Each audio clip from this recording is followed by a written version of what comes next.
Snow lashed against the ancient stone of Wyndemere as Josslyn stepped silently behind Cullum, her breath shallow, her fingers tight around the cold plastic hidden in her coat pocket. The generator had already failed, plunging the castle into a darkness broken only by emergency lights and the violent white flashes outside the windows. Cullum stood near the railing, his back exposed, unaware that the young woman he had been studying all evening was now close enough to end his life. In that suspended moment, Josslyn weighed everything she knew, everything she feared, and everything she was prepared to lose. She raised her hand, the needle poised, and the storm outside roared as if daring her to follow through. Hours earlier, she had not planned for the night to unfold this way. Josslyn had arrived at Wyndemere under the cover of gathering snow, the castle looming like a watchful predator above the frozen lake. Her initial objective was simple and reckless at the same time. She wanted proof of the rumored laboratory hidden within the walls, proof of the secret research Brennan had warned her never to chase, proof that her instincts about Cullum were not paranoia but survival. The power system had been her first obstacle. She had sabotaged it carefully, knowing the risk, knowing that once the lights went out there would be no clean exits. The storm had accelerated everything, sealing the island off and forcing her to break in rather than retreat. Josslyn had always understood danger better than most. Port Charles had taught her that secrets did not stay buried unless someone paid the price to keep them there. Even after her suspension from the WSB, she still thought like an operative. Every step inside the castle was measured, every sound catalogued. The corridors were cold and echoing, lined with portraits that seemed to follow her movement. She told herself she was here for information, not blood. That lie had been easy to believe at first. Her resolve cracked the moment she overheard Brennan and Cullum speaking in a shadowed gallery near the west wing. She had frozen behind a carved doorway, heart pounding as their voices carried through the dark. What she heard made her stomach drop. They spoke of leverage and pressure, of forcing cooperation through fear. They spoke of Carly. Josslyn clamped a hand over her mouth to keep from gasping, her mind racing as the implications settled in. This was not just about research or power. This was personal. Brennan had always been careful with her, guarded in a way that now felt calculated. He had warned her to stay away from Wyndemere, to stop digging, to accept the suspension and wait. At the time she had heard concern, now she heard control. Brennan knew Cullum was dangerous. He had admitted as much. He had also admitted that even he would not cross his own superior. That confession had felt like honesty then. Now it sounded like complicity. Despite the warning Josslyn had pushed forward, she told herself she was protecting her family, protecting her mother from forces Carly did not even see coming.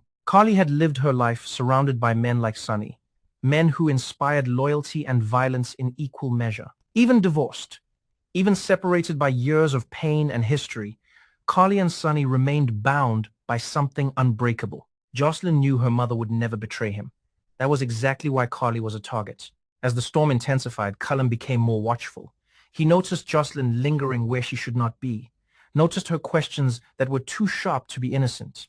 When he approached her, he did so with a smile that never reached his eyes, introducing himself under a false name that Josslyn immediately recognized as a lie. She played along, matching his tone, pretending ignorance, while cataloging every twitch of suspicion in his expression. She knew he was testing her, measuring how much she knew and how far she would go. When the blizzard trapped them all inside Wyndemere, the tension sharpened. There was no leaving now, no easy escape across the frozen causeway. Josslyn felt the walls closing in, but she did not allow that discomfort to show. Cullum was not a man to reveal fear in front of. Instead, she leaned into familiarity, laughing softly at his jokes, allowing him to believe she was just another guest caught in bad weather. Inside, she was planning something far more violent. Her thoughts kept circling back to Carly. If Cullum and Brennan were working together, if their goal was to extract secrets from Sonny by using Carly as leverage, then waiting was not an option. Josslyn imagined her mother cornered, threatened, forced to choose between loyalty and survival. The image made her chest ache with anger and dread. She had already crossed a line once before. She had killed Cyrus when she believed there was no other way. That memory did not haunt her as much as it should. It steadied her. She checked the weight of the gun hidden beneath her coat, and then the smaller object tucked into the inner pocket. The syringe had been insurance when she packed it. A silent option, fast, effective. She had thought of Willow in passing, though she did not know Willow's secret. only the idea that poison could be more discreet than a bullet. The irony of that parallel was lost on her as the storm howled outside. Cullum turned away from her near the railing, distracted by a call that never connected due to the failed power. That was when she moved. Her steps were soundless on the stone floor, her breath controlled the way Brennan had taught her. She closed the distance, her hand emerging from her pocket. Every sense sharpened. This was the moment that would define everything that came after. Yet even as she prepared to strike, her mind jumped ahead to Brennan. He was the only person who knew the truth about Cyrus.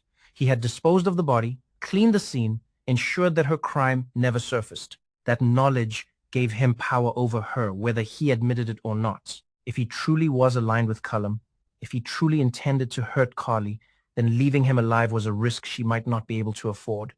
The thought chilled her more than the storm ever could. Josslyn hesitated, just for a heartbeat.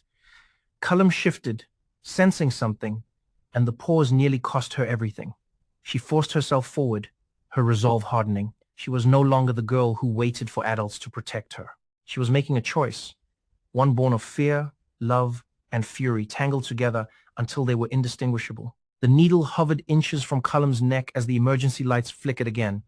Somewhere deeper in the castle, a door slammed, echoing like a warning. Josslyn's pulse thundered in her ears. She thought of Carly's laugh, of Sunny's quiet strength, of the life she might never have if she crossed this line again. Then she pushed all of it aside. Her attack was swift. Cullum reacted too late, his body jerking as the syringe pierced his skin. He reached for her, surprise and rage flashing across his face, but his strength faltered almost immediately. Josslyn twisted away, already backing toward the shadows, her eyes never leaving him as he staggered.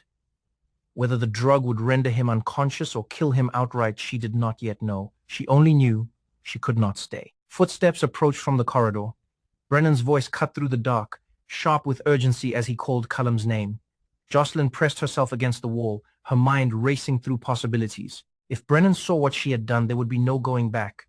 If he already suspected her, tonight would confirm everything. She slipped deeper into the castle as the storm continued its assault, leaving behind a man collapsing to the floor and another rushing toward him with questions that might soon turn into accusations. Josslyn moved with purpose now, driven by the knowledge that whatever happened next would force her to confront Brennan directly. Whether she would finish what she had started or be forced to run again was a question she did not yet have an answer to. But the night was far from over, and Wyndemere was no longer just a place of secrets. It was a battleground where every choice carried blood on its edge. The wind did not relent as Josslyn moved through the castle, the echoes of Brennan's voice fading behind her while her thoughts grew louder and more dangerous. Cullum lay somewhere on the stone floor, gasping or slipping into darkness, and the weight of that action settled into her bones with a familiar heaviness. She did not allow herself to look back. Looking back was how doubt crept in, and doubt was lethal tonight. She found refuge in a narrow passage near the eastern tower, a place she had marked earlier as a potential escape route. The walls were damp with cold, the air sharp in her lungs. She pressed her back against the stone and closed her eyes for a brief moment, forcing herself to breathe evenly. This was not over. It was only transforming. Cullum had been a threat, but Brennan was something else entirely. He was a man who knew her, who had trained her, who had covered for her worst sin. If he chose to turn on her now, there would be nowhere left to hide. Footsteps echoed again, closer this time, purposeful and fast. Brennan appeared at the end of the corridor, his face tight with alarm and calculation. He saw her immediately. There was no surprise in his eyes, only confirmation. That realization hurt more than she expected. "So it was you," he said quietly, his voice stripped of warmth. Josslyn did not answer at first. She studied him, searching for any sign that she had misjudged him, that he was not the man she feared he had become. What she saw instead was resolve. Not moral resolve, but strategic resolve, the kind that accepted casualties.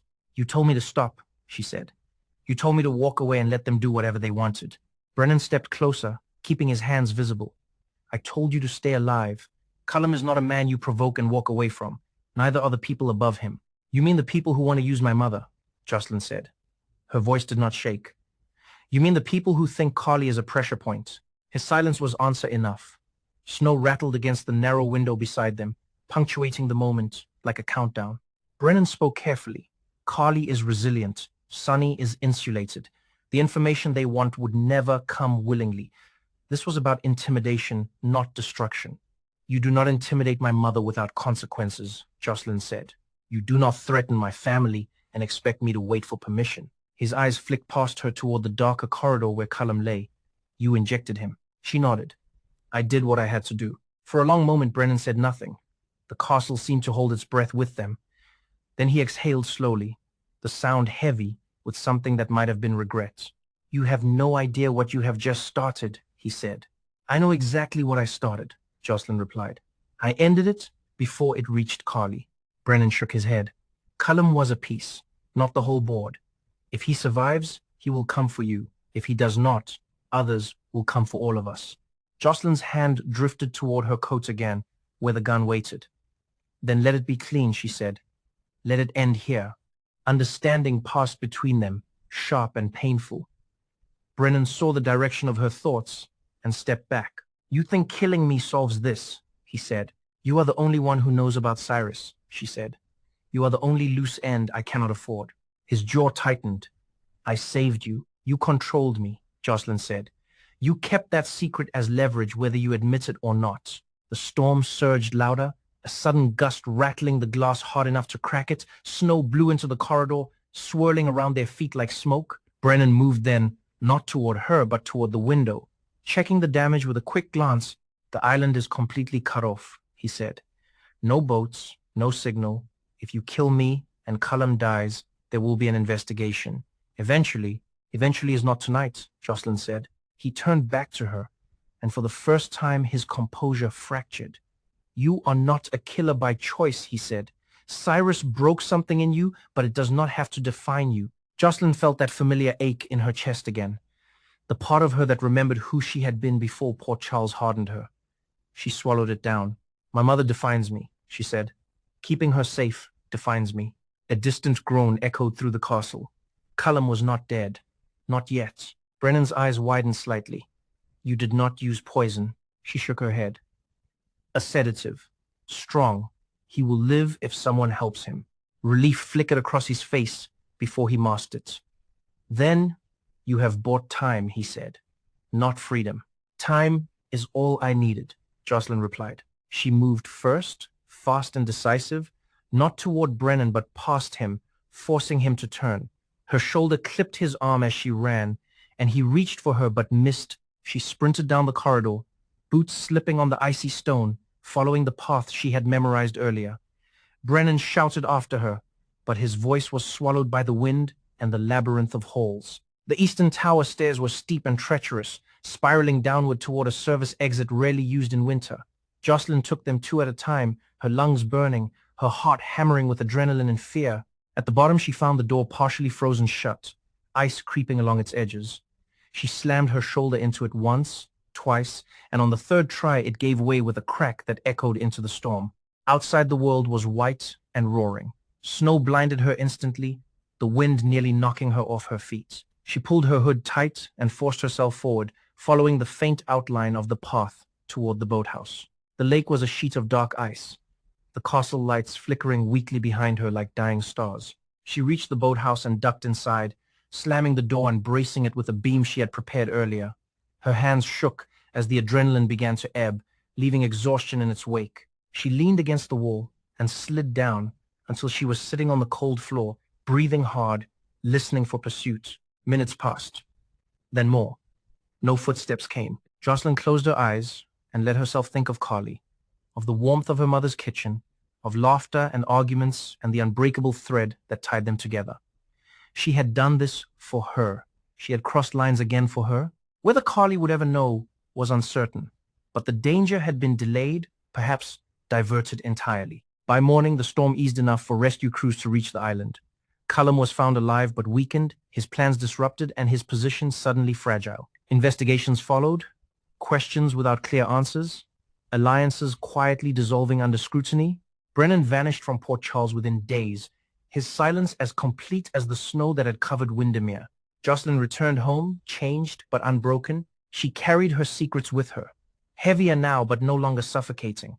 She watched over her mother with renewed vigilance, aware that the world they lived in would never truly be safe. Yet for the first time in a long while, she allowed herself to believe that she had chosen her own path. The castle on the island remained, scarred by the storm and stripped of its power, a reminder of a night when loyalty, fear, and love collided. And as the snow melted and life in Port Charles moved forward, Josslyn stood ready, knowing that whatever shadows rose next, she would meet them head-on, guided by the one truth she trusted above all others. Family was worth any risk.